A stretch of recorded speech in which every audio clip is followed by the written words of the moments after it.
Now, so there's this content out there, whether it's Dr. Slater's or the local TV station. Now, how does it actually get to me?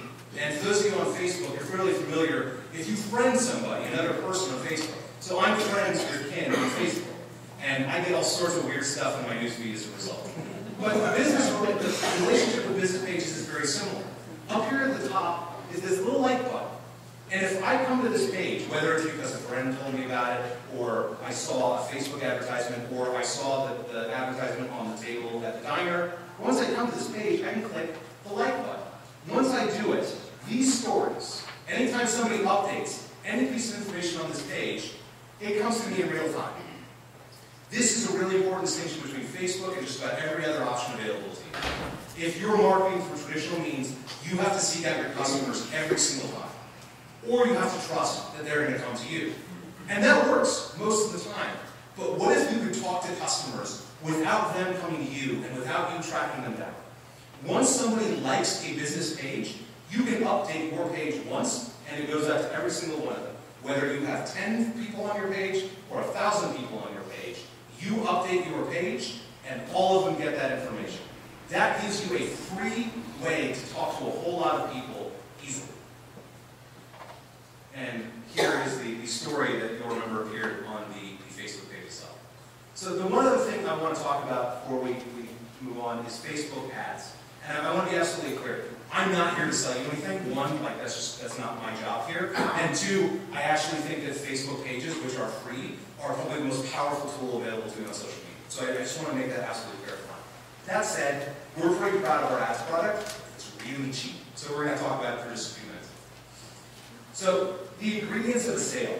All of you in small business know there are two things that you need to get somebody to buy something from you. The first is demand generation. You need to convince people that they want your product. So since you're sitting here up front, if I'm a chiropractor, then maybe I want to run ads somewhere that say, maybe it's not your bed, maybe you should come see a chiropractor.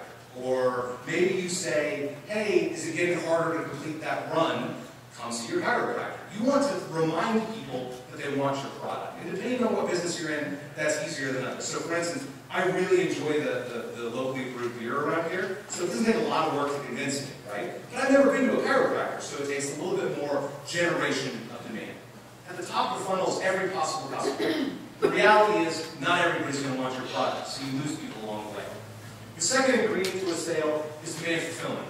Once I've been convinced that I want to go visit the chiropractor, what gets me in the door?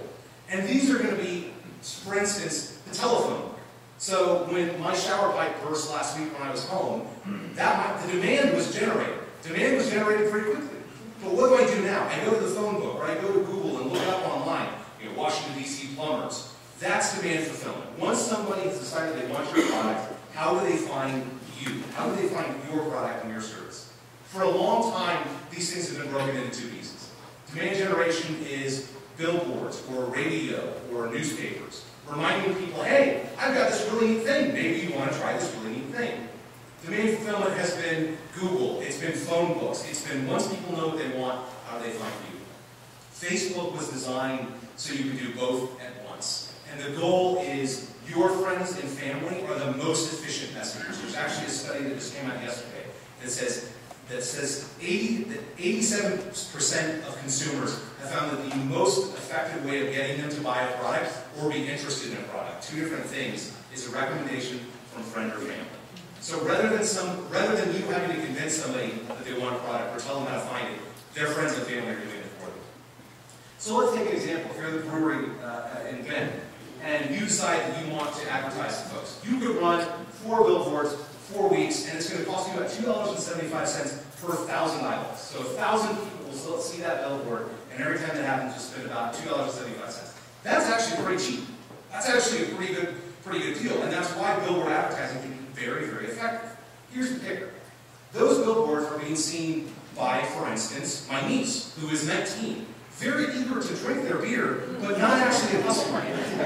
It is also being seen by people who aren't actually going to Bend. It is being seen by people who are driving through. So it's a very interesting and cheap way to advertise, but again, it's the bullhorn. You're standing on the corner and yelling at people as they walk by, and you hope that you catch the people who are interested. So let's talk about Facebook ads. This, while we do this, I want to come back to Mr. Smiley 428. Mr. Smiley 428, you know much about. You know a lot about me though now. And if I'm on Facebook, you can go to my Facebook page and see I brew beer in my own home. I'm actually the kind of person who really likes going on brewery tours, actually. And I list that kind of stuff on my Facebook page because people are their real selves on Facebook. So let's say that Deschutes instead decides to run, or not instead, in addition to, wants to run Facebook ads. You can target 21-year-olds within 10 miles of Bend for 79 cents per 1,000 pair of eyeballs. 79 cents is couch cushion money. And you can put your advertising in front of 1,000 people that you know want your product. You can target people who say, I like beer, or I like brewing. And guess what? It turns out in the Bend and Prineville metropolitan area, that's actually quite a few people. 79 cents for a whole lot of people who are already interested in your ad. You didn't have to go find them. They already told you who they are. They stood up and said, I'm interested in beer. And you just say, here's my 79 cents. 1,000 people see my advertising. In addition, the billboard's great, but once you drive by the billboard's gone. A Facebook ad can do one of a couple things. You can use your Facebook ad to drive your traffic to Dr. Slater's very fancy website. A lot of people want to do that. You can also drive traffic to your Facebook page, so people can become fans of your page and learn all sorts of things routinely as you update your page. Those things tend to feed one another, as we just talked about with the advertisement and diner of the website, the Facebook page. If you're going to engage in marketing, and as small business owners, you all should be kind of marketing, it's really helpful to put people's eyeballs on different kinds of marketing. Whether that is paid advertising, like a Facebook ad, or unpaid advertising, like a Facebook page. Giving people lots of opportunities to learn about your business can be really effective. One thing that I want to mention, because if you've seen the movie, then you have a sense of who looks at Facebook. There was a time when Facebook was all for the kids. Turns out our fastest growing demographic is actually not just 35 plus, and 35 plus turns out represents a significant portion of our user base. The fastest growing demographic is women over the age of 50. Any guesses why? Grandkids. It turns out also, for what it's worth, that women over the age of 35 are the single largest purchasing power block in the world. So if you're interested in selling, whether it's widgets or ice cream, it turns out that your customers are on Facebook. So business being all about people. Business really should be all about people. And we built Facebook to be all about people. I'll be completely honest, when we built Facebook, we didn't have small businesses in mind. That wasn't our target demographic. It was 19-year-olds at Harvard. That was our target demographic.